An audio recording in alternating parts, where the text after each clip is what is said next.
year after prosecutors say he plotted to assassinate President Trump. A suspect is back in court for the first day of his federal trial. As Fox reporter Rebekah Castor tells us, he'll start working alongside prosecutors to find a jury who will decide his fate. Ryan Routh has been gearing up to defend himself behind bars. In his recent court filings indicate this trial will be anything but predictable. Keep walking! The man charged with trying to assassinate President Trump at his West Palm Beach golf course last year, returning to a federal courthouse in Florida for jury selection. Ryan Routh is representing himself.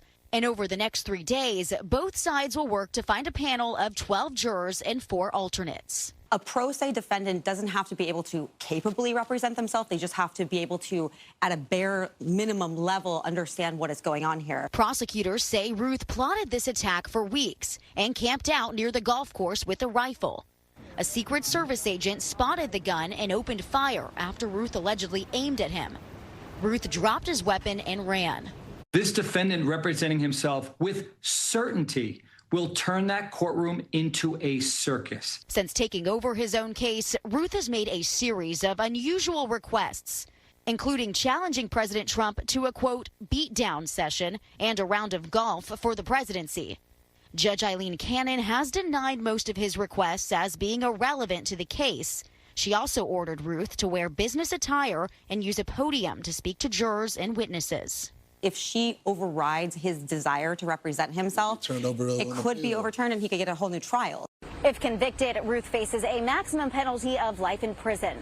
In Fort Pierce, Florida, Rebekah Castor, KTVU, Fox 2 News. Now to breaking news from the Supreme Court. Justices have just lifted restrictions placed on immigration enforcement patrols in Los Angeles. A U.S. district judge in L.A. put restrictions in place after finding immigration patrols were indiscriminately arresting people based on race, language, job, or location.